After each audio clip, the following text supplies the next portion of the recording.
Playoffs, baby. It's playoffs, baby. Playoffs? You talking about playoffs? Yes, I am on a random Monday morning. Welcome to Nothing Personal. It is April 17th, 2023. Middle of April always means something when you're a sports fan. The MLB season is underway. The NBA season is done and playoffs are underway. Stanley Cup playoffs are starting to happen. The next couple of months are awesome. Mix in the draft in the NFL, and you're just loving life.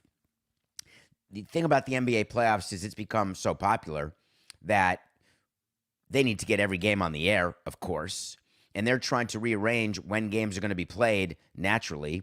But on a Sunday night at 11 o'clock, you expect me to watch the Nuggets T-Wolves Eastern till 1:30 in the morning? And I'm not even sleeping. I'm not going to do it on principle alone. But the playoffs started for me on Saturday, and I was watching, thinking to myself, when did I last see a team in the playoffs who has one of the top seeds, and I hadn't really watched them during the regular season because we're not a recap show.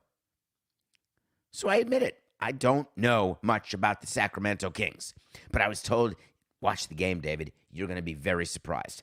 So I sat down. I watched the game. I had some Gatorade. I needed a few IV liquids. I could not believe the frenetic pace of that game. I could not believe Fox on the Sacramento Kings. I could not believe the things that Steph Curry is still doing. I'm watching Sabonis go back and forth, wondering that can't be the son of Arvydas. There's no way. That can't be. Watching it go on and on and on. And then there's a little kerfuffle. I'm very focused on the game because it's a pick of the day. And no, I'm probably watching the best first-round series. And we've got the Kings in our pick of the day. And I realized that there's something going on, and I'm not sure what it is. And in this day and age, I admit it, what I do when I'm not sure of something. I don't know whether everybody does this, but I go right to Twitter, and I search. I go to the search bar, and I put, like, Warriors-Kings game. And then I'll look for top, and then latest, and then people. Try to find something, then try to triple-cross it, cross-checking it, then call Coca before I tweet about it, sometimes. And there was the Spike Lee of the Warriors, a guy named E40. He's that hip-hop singer, E40. Loves the Warriors. Comes to games. Sits behind the basket. Sits near their bench all the time. He is being kicked out of the game. Live on Nothing Personal with David Samson on YouTube right now, every day at 8 o'clock. We're showing you video of it right now.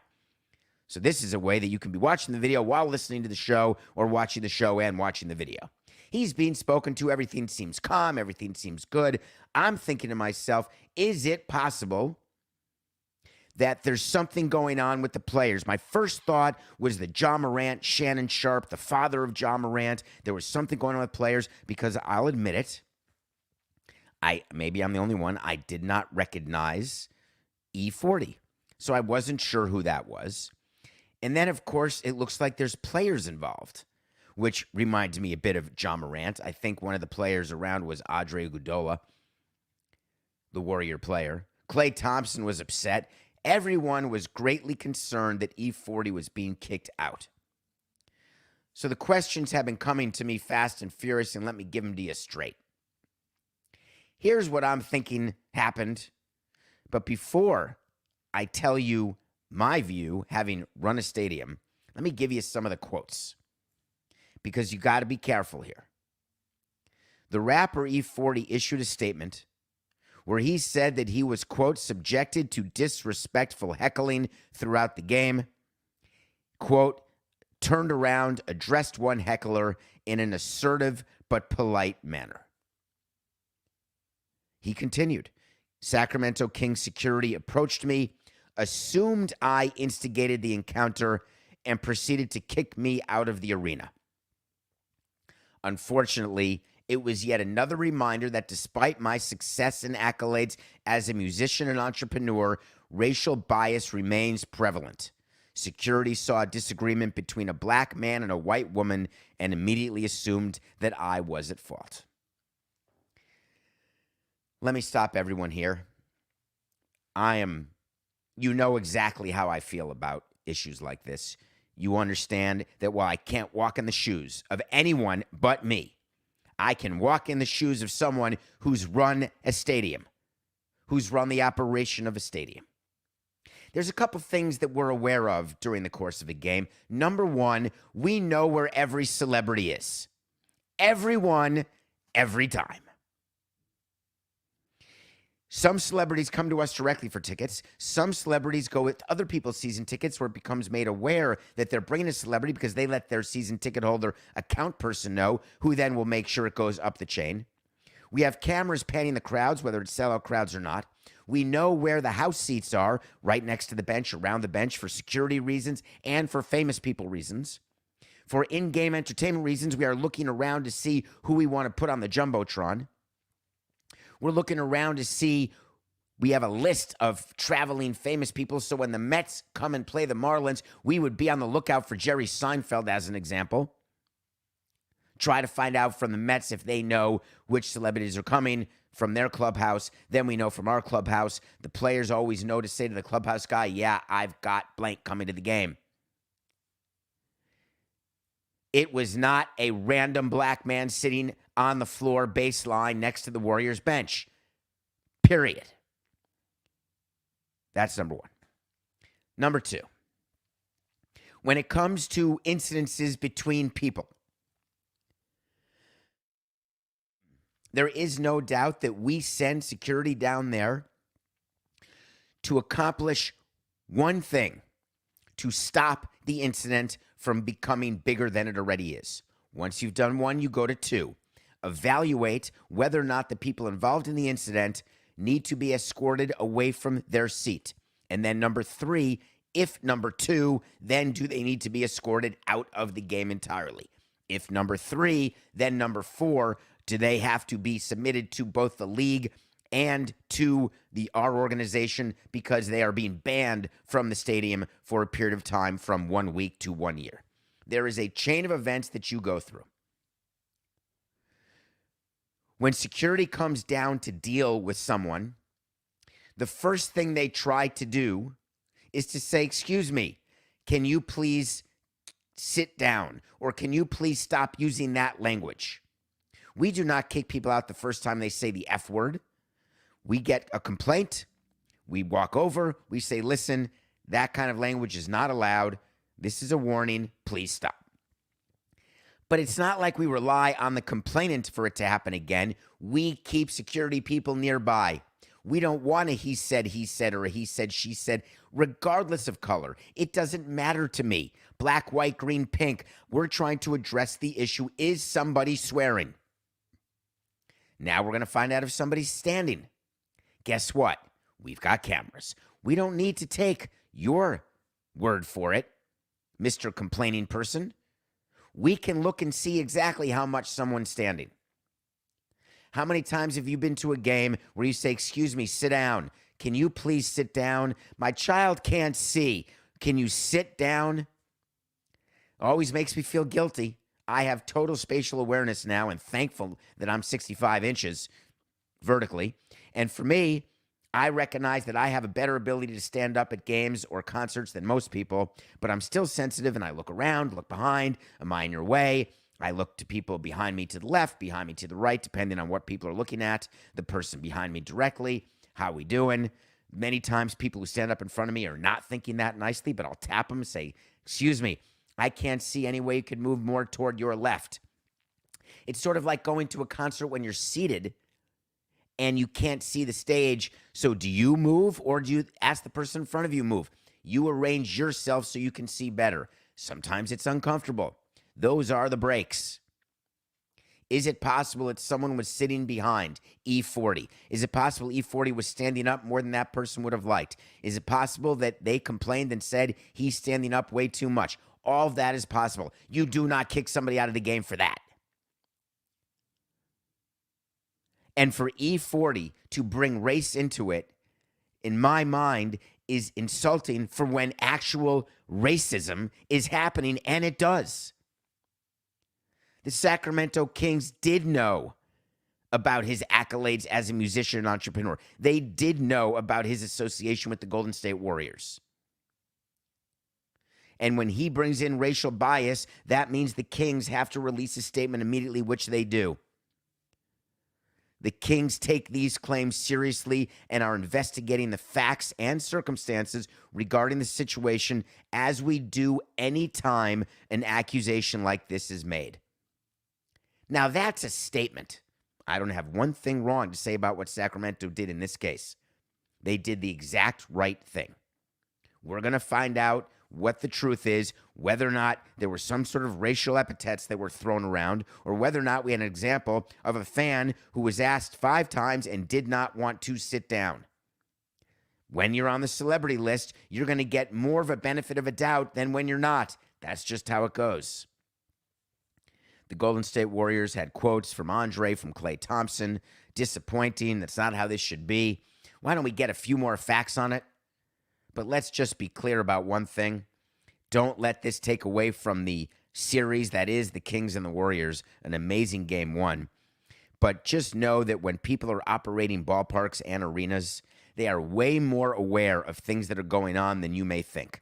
The control center, the security room in these buildings, it would make Orwell blush. The other things that happened in the playoffs is that it seemed, this is total recency bias. There is absolutely no basis of fact on what I'm about to say. But I don't remember game 1 of first round where Giannis, the number 1 seed of the Bucks, Giannis gets hurt. He's out for the game. Somebody in the number 8 seed who they're playing, Tyler Herro, breaks his hand. He's out for 6 weeks. John Morant of the Grizzlies, the number 2 seed, he gets hurt and says he's likely not able to play tomorrow. Paul George in the Clippers series against the Suns, 4-5. Hey, sorry, I didn't even start playing. That's how bad I'm hurt, and I'm not coming back. It just seems like a lot of people getting hurt early. When you're in the playoffs and someone gets hurt as a front office, you don't give it a thought. I remember clearly when our pitching coach came up to us and said, he can't throw, or Beanie can't throw anymore. And we said, great, no problem. We're not going to replace him. He's on the roster. There's nothing we can do about it. We're going to throw him out there again to close the next game, right? Don't bother me with you're tired and things hurt. We're all tired at the end of a season. But an actual injury where a player would get hit by a pitch and break his hand or break his thumb or tear his hamstring, you move on. Because you can't, you're going to replace him with only people who are eligible that you could have replaced him. It's not like you can take someone off the waiver wires. It's not like you can make a trade. You got who you got. All of that said, the Clippers found a way. The Grizzlies did not, and the Bucks did not. That means that Giannis and Ja have no choice in their game 2. When you lose game 1 at home, you've got to win game 2 at home. If you go down 0-2 in a series as the home team, having lost the first 2, and you've got to win 4 to the next 5, no chance, toilet pants. That means that Giannis and Ja will get treatment all day today, the off day, and both Giannis and Ja will play in their game 2s. As a matter of fact, I'm so positive about that, I'll make it official. The official way to see. Giannis and Ja will play in their game 2s, don't worry. But it did stink for the Bucks when he was out for the rest of the game yesterday. All right, I'm going to switch gears to something that you're going to think that Coca thought may have been not enough people would have known or be interested about, but I'm going to talk about it because it's personal to me. But I think it's just interesting to talk about. You know I was with the Marlins for all those years. You know that I can say a few things about Jeter, who's gone, and about Sherman. You know that I could talk about their players. I could talk about the organization. I could do it every day. But that's not what this show is about. The Marlins make the show when they do something worthy of making the show, either on the upside or the downside. It's been a long time since they made it on the upside. Sandy winning the Cy Young, upside. Jazz being on the cover of the show, upside. Steve Bartman Appreciation Weekend, downside. I got a text from a former player, former member of the media, and former executive with who I worked, all within 7 minutes the other day, with a picture of a marketing thumbnail, a marketing piece of artwork that was being sent to season ticket holders that was calling for Bartman Appreciation Weekend when the Cubs come into town. For those of you young enough, and I've tested this theory, Coca, if you can believe it, do you know that 18% of our audience currently would maybe have no idea who Steve Bartman is? Steve Bartman was the one in Wrigley Field who was blamed for the Cubs losing to the Marlins in the '03 National League Championship Series. I was the president of the team then. I was in the dugout. Not in the dugout. I was sitting above the dugout when the play happened. I then went and spoke about it with the players, both before and after. And let me just be very clear. Steve Bartman has been blamed, and none of it is his fault. He did not lose the game for the Chicago Cubs that day.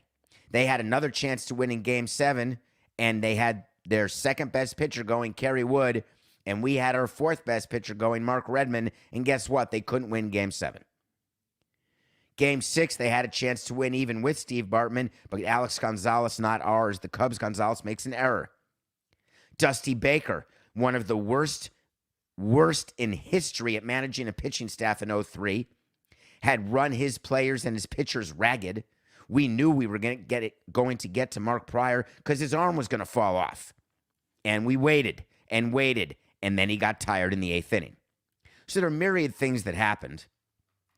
But the most important thing is that Marlins players had clutch hits, took advantage of opportunities, and won when it mattered because they had to win 3 games in a row to beat the Cubs.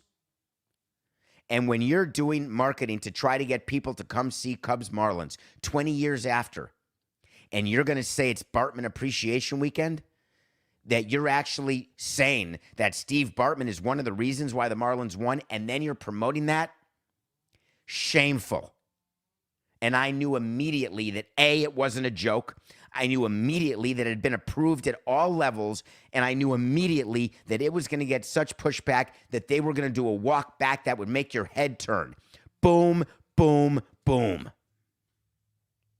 Wasn't more than an hour later that there's a scoop from Andy Slater that he must have gotten from someone within the Marlins organization that said, hey, that was human error.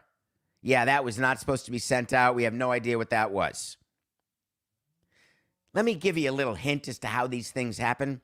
There's something called an approval process. When you go through the calendar of promotions, you go through that with the president of your team, the head of marketing, the head of sales.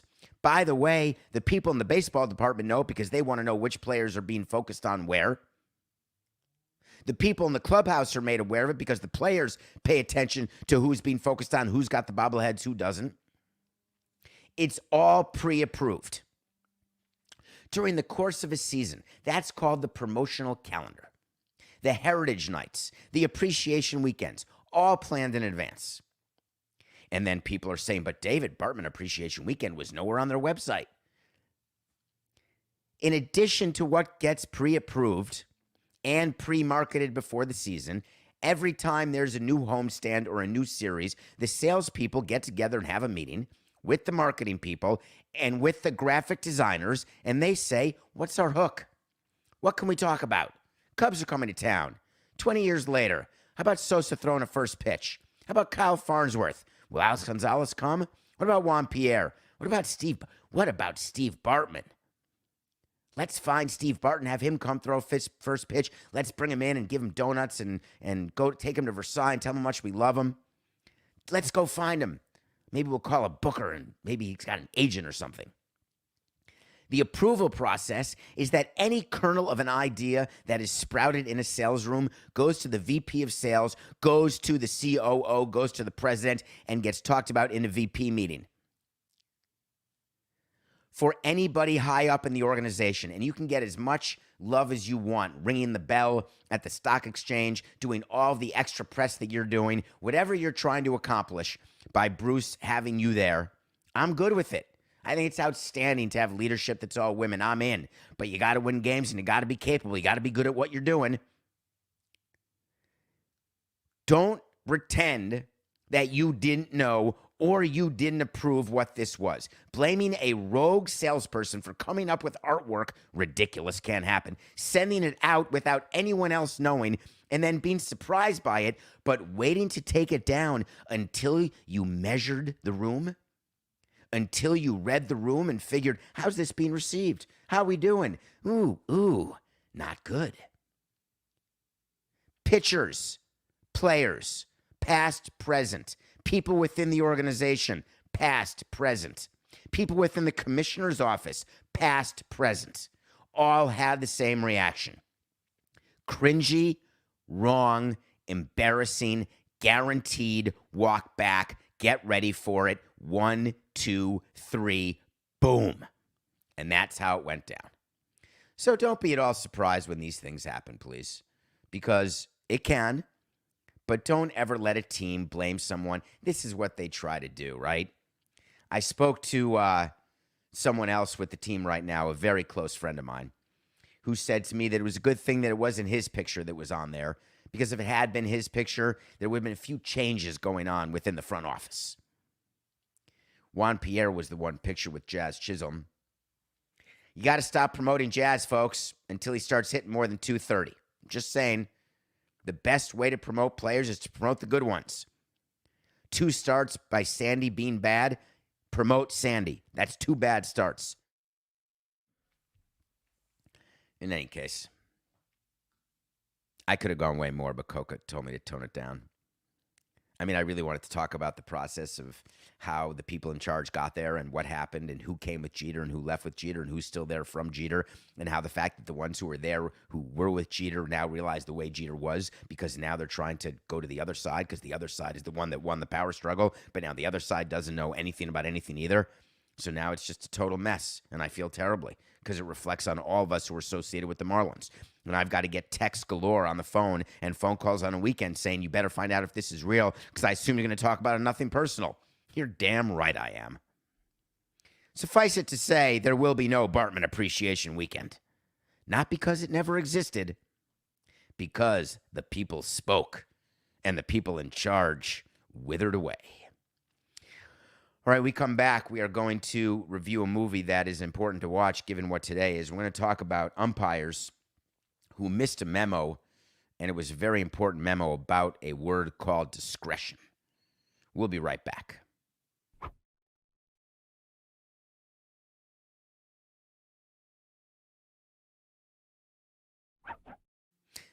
Welcome back to Nothing Personal. It's David Samson. How are you? Thank you for rating, reviewing, telling your friends about Nothing Personal. Keep going. We're still growing. We had our best week ever last year, and we've been doing this for 796 episodes, plus all of the sit-downs and mailbags, which we're going to do some this summer and everything else. But it's because of all of you. So we're live every day at 8 a.m. on YouTube. Please hit subscribe. Please. There's more people watching than subscribing, and there's more people listening than subscribing. So you can subscribe and download and rate and write a review. We watch a movie every day. There was no doubt what I was going to watch yesterday. For those of you who know me, it should have been a simple guess. Today is the Boston Marathon.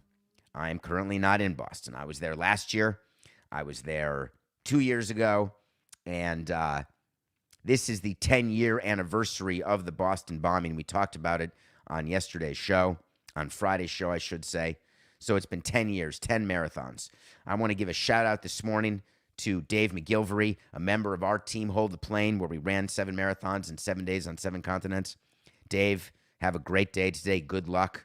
I hope everyone stays safe and the weather stays good. Red Sox are playing early in Patriots Day. I believe, Coca, that Ohtani has to wake up early and pitch on Patriots Day.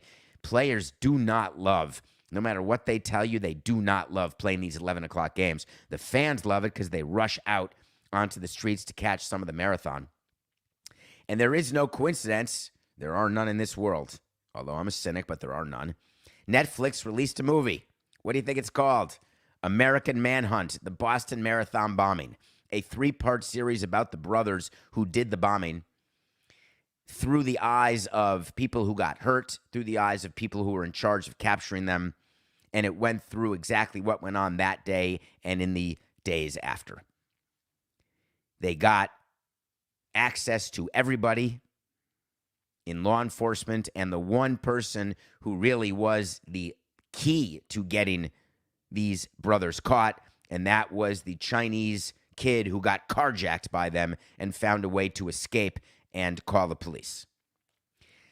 The reason that I'm okay watching 3 episodes about something that I lived through, I was sitting in Marlins Park watching this happen, and followed every minute of it because it involved people I knew, and have now raised money for the Martin Richard Foundation, one of the 3 people who died, plus the police officer at MIT, for a total of 4, not counting the guy who did the bomb. I've never been a fan, and this may not sound politically correct. I don't like when they announce 10 people dead, including the shooter. No, 9 people dead. I don't like the shooter getting billing with the people who the shooter shot. The Boston Marathon bombings killed 3 people, and the 2 brothers who did it also killed a police officer, and one of them is dead, and one of them lived and will never, ever see a day of freedom the rest of his life. Ever. No chance. So watch this, the Boston Marathon bombing. If you're young enough that you don't remember details, you're going to learn a lot and be fascinated as to what was going on in Boston. It's going to be very interesting for those of you who do remember it to think back about it and see the empty streets and then think about COVID. Think about what it is to shut down a city. Boston was shut down as they did this manhunt. The pictures of Boston were eerily reminiscent of the pictures of Boston during COVID. So many layers to this. It's on Netflix, American Manhunt, the Boston Marathon bombing. 3 hours. It's shorter than Avatar. It's a one-sitting show. Enjoy it. Okay, corrections. They happen. Thank you. I don't understand what the big deal is when I do something wrong. I do it wrong, and then I fix it. I've had 2 math problems in a row, which make me feel as though not having the prompter and talking straight into a camera, maybe I've been talking to myself for just a little too long, and I'm forgetting simple math.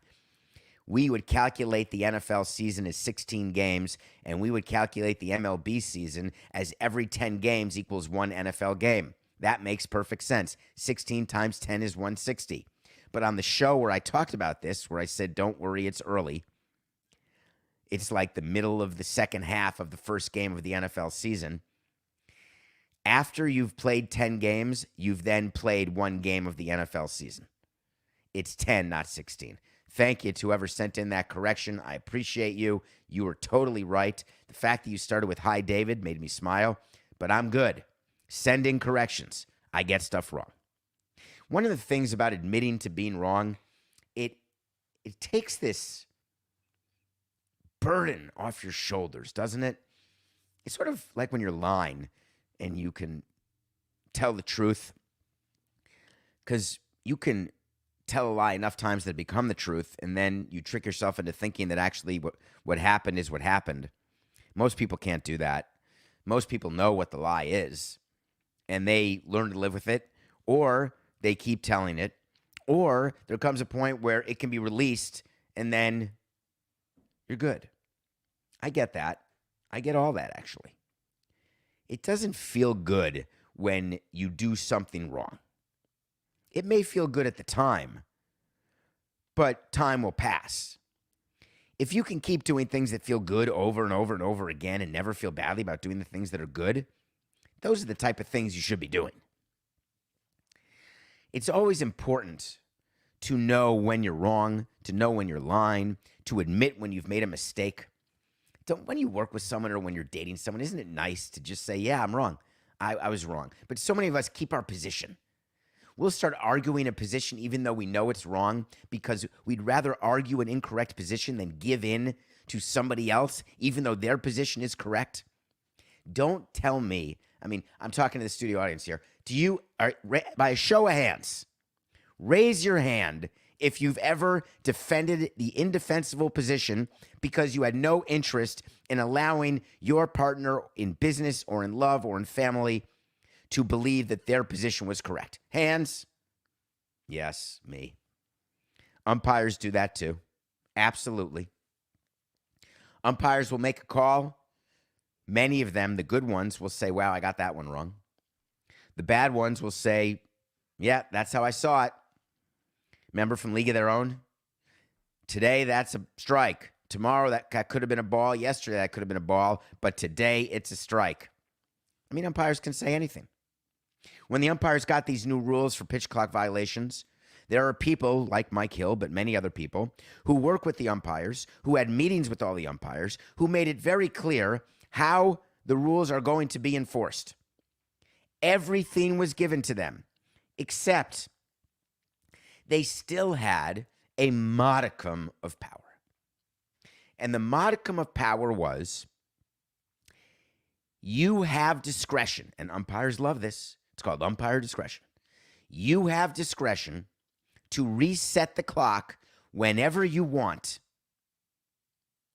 before calling a pitch clock violation on a pitcher or a hitter. You've got the choice. Guess where Cody Bellinger was this week, just out of curiosity? He's a Cub now. He won an MVP for the Dodgers. He went back for the first time to play in L.A. There's video live on Nothing Personal YouTube channel right now. And it's also on YouTube if you want to watch it after. He's thanking the fans. He's appreciative. There's an ovation happening, which there should be. And guess what the umpire does? Violation. He was not in the box ready to go with 8 seconds left. Strike one. While he's getting the ovation. Word got out pretty quickly. MLB is going to protect its umpire because that's what MLB does. It's what we always had to do. But I'm not in MLB. I'm not protecting the umpire. I'm happy not to give you his name. You have to use discretion. When there is something going on between fans and a player, a tipping of a cap, anything that involves a player getting a curtain call out of the dugout after a home run, anything that involves a celebration for an accomplishment, first hit in the big leagues, first strikeout in the big leagues, first home run in the big leagues, first cycle in the big leagues for a franchise. Do you know that umpires have a list of things that are possible in their game? Do you know that the umpires know that Cody Bellinger used to be on the Dodgers and that he was returning there for the first time? So it would have been flagged to them that there is a chance of an ovation before the first at-bat and possibly every at-bat? We've got a player who's batting fourth who's one hit away from 3,000. You think that just comes up to them? It happens and they look around. They're like, hey, look at the board, Johnny. Heck, I got 3,000 hits. No, that's not how it works. There is communication with umpires. They are aware of things going on. The umpire in this case did not do his job. Unfortunately, Cody Bellinger happens to be represented by Scott Boras. Guess what he did? He called Dan Hallam, the deputy commissioner. He certainly wouldn't have called Mike Hill, but he should have. Why do we not have provisions for this? And Hallam said we do. This is according to Boras. It's umpire discretion. And normally the clubs notify the umpires beforehand if they have any kind of special things. Sort of sounds familiar. Why can't we just say the umpire missed it? Why can't somebody else, once the umpire makes the call, why can't the other umpires come in and say, wait. He used to be a Dodger. It's an ovation. Unwind the strike. Bring it back to a 0-0 count. There were 20 things that could have happened. None of them start with Cody Bellinger having strike one on him. None of them. If baseball is going to make these rules and enjoy the benefits of the shorter games and all the accolades that come with it, get your umpires in line. If they're not willing to use their discretion, then they should not be willing to get the equipment that allows them to be a Major League Baseball umpire. Do not take away moments that fans want, that fans need, that players want, that players need, that we as an industry crave.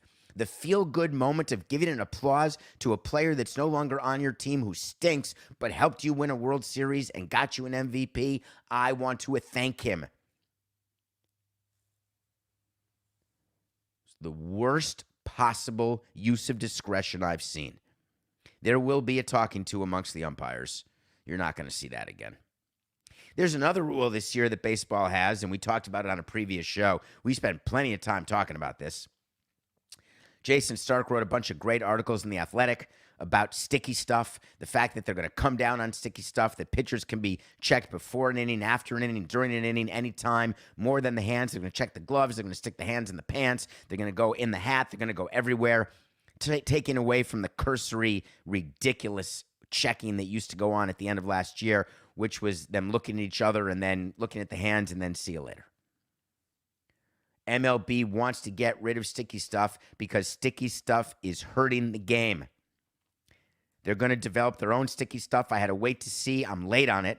The wait to see is going to end up right that MLB will have its own sticky stuff, still being developed and tested in the minor league level. There was a game this weekend between the Yankees and the Twins. One of my old players, Domingo Germán, was pitching against the Minnesota Twins. Germán was absolutely dealing. And all of a sudden, he was walking off the field. He got his hands checked, then his glove checked, and there was a little bit of talk, little bit of problem, little bit of figuring out what's what and who's who, but it certainly seems as though Germán was caught with the sticky stuff. Goes in the dugout, washes his hands, the inning starts again, walks out of the dugout, gets checked again, another conversation, another delay game, another issue with Germán and sticky stuff. Rocco Baldelli comes out, the manager of the Twins, and says, "What is happening here? There's something happening here. What it is ain't exactly clear. There's a man with some stuff over there, and my hitters, they have to beware. Why can't we stop him?" That was totally made up. That's from a song. Coca has no idea. Stop. Don't be that upset. I guarantee you half the audience knows what that song was and will say it was clever. And the other half are being like, oh, there goes Samson again, making up lyrics. There was a song, for what it's worth. Anyway, okay. Rocco Baldelli comes out and gets ejected, asking the umpire, how is he allowed to stay in the game when he obviously had sticky stuff? You sent him in to wash it off, and then he's got more sticky stuff. They checked him an extra time. Here's what baseball is telling you. They're telling you that all he had was rosin. And the umpire's saying, yeah, we want him to wash the rosin off. Why? You don't have to wash rosin off. You're totally allowed to have rosin on your hand. Now, you mix rosin with a little sunscreen, you put a little KY jelly in there, you got yourself a little thing. You put it on the pants, you put it inside the shirt, right around the neck, you fix your neck under the cap, in your hair. You can do all sorts of stuff. I get it. But rosin, straight up rosin? What pitchers do is they put stuff on their hand that is always very easy to get off their hand in case their hand is checked. But rosin as a substance is totally fine. So the reason that Germán was being looked at can't be just rosin, because that would be, oh, you got rosin. See you later. Have a good time in between innings. Hey, we're checking you again. Hey, still rosin. They're saying an excess of rosin? There is no excess of rosin. You can have whatever rosin you want. I found the whole thing to be unfortunate. Rocco Baldelli will probably tell you, hey, man, I want to give my team a lift. That's what managers do when they get ejected. They want to give their team a lift and say, yeah, I wanted to give my team a little kick in the ass and get myself ejected. Come on. Everything that we're being told about this story is not accurate. That it was just rosin that got ejected just because he wanted to get ejected. These umpires did something. By the way, the Twins hats and the Marlins old hats look pretty damn similar, don't they? I keep getting confused when I see the Twins playing, like I'm having a flashback that the Marlins are wearing our uniforms that we had from 2012 to 2017. I miss those uniforms a lot, actually. So anyway, rosin, ejections, checking, we're still in the infancy stage of what this is happening this season, how this is going to be. But what happened with the umpire in this case, throwing out Baldelli, what happened with the umpire, the way he checked Germán both times, and Germán, through the interpreter, explaining that it was rosin. Maybe it was, maybe it wasn't. The thing that still was missed is people watching the game on TV and people in the stadium didn't know what the hell was going on. How many times do I have to sit in an owner's meeting and beg for in-game entertainment to be allowed over the Jumbotron to explain what's happening? Why penalize people who go to games? It makes me insane. And all I'm told by the commissioners, people, well, we can't show up the umpires. We can't have the umpires feeling as though they're going to get booed or going to get stuff thrown at them because they made a wrong call. Okay, don't make a wrong call. The NBA has the referees walk over and talk about what they're looking at. The NFL has them talking about it. Now, MLB, they have a little microphone. It barely works to say what they're challenging. I want to know everything that's going on in the game. When there's a discussion, they go tell all the different managers. Tell the fans too. Tell the broadcasters too. It adds value to the broadcast. Nothing personal pick of the day. We had a 2-1 weekend. I thought the Bulls would beat the Heat. I didn't think the Heat would beat the Bulls or the Bucks in game one. We had the Bulls plus 5.5. I got nothing to say. The Heat rebounded from their crappy game, and they played well. Butler carried them into the playoffs, and now he carried them to a game one victory. We're 0-1, thinking to myself, crikes, another bad weekend. But then we had the great pick Saturday of the Kings over the Warriors. That's a good win. Don't be afraid to take the Kings. The Warriors on the road are not as good. Game one, Kings. Yesterday, did you watch that game? Anybody, Yankee fans, Twins fans? Pablo Lopez, one of the people who was traded, the person for Luis Arias, who's leading the league in hitting, and Pablo Lopez is pitching phenomenally. It's a trade that works for both teams. Well, we had Cole and the Yankees over Lopez and the Twins. Guess what? Yankees win. Cole, complete game shutout. He's going for the Cy Young, baby. It's early, David. It's early. All right, we got playoff games tonight and baseball games. I got two picks. I want to explain one carefully. Number one, the Warriors +1 against the Kings. Let me tell you why I'm taking the Warriors now. I watched every minute of the Kings game. I'm going to watch every minute of the Warriors game, Kings game again because it was so entertaining. I believe that Sabonis can have a better game. I'm not sure that Fox can. Do I think that the Warriors can have better games all around? I definitely do. That said, wait, the Warriors are now 1.5? Wait, timeout. When did that happen? Okay, when I do this rundown, we're going to give people behind the scenes. I do the rundown the night before of my picks, and it was Warriors +1. Now the line is Warriors -1.5, so I have to base it on the new line, Coca. All right, Warriors -1.5. Wow, I don't like it as much as I liked at +1. What's the difference between +1? It means that you can lose the game by 1, and that's a push. You win the game by 1, where I'm thinking the Warriors are going to win, or anything more than that, you win. Now I need the Warriors to win by 2 if I'm picking the Warriors to win.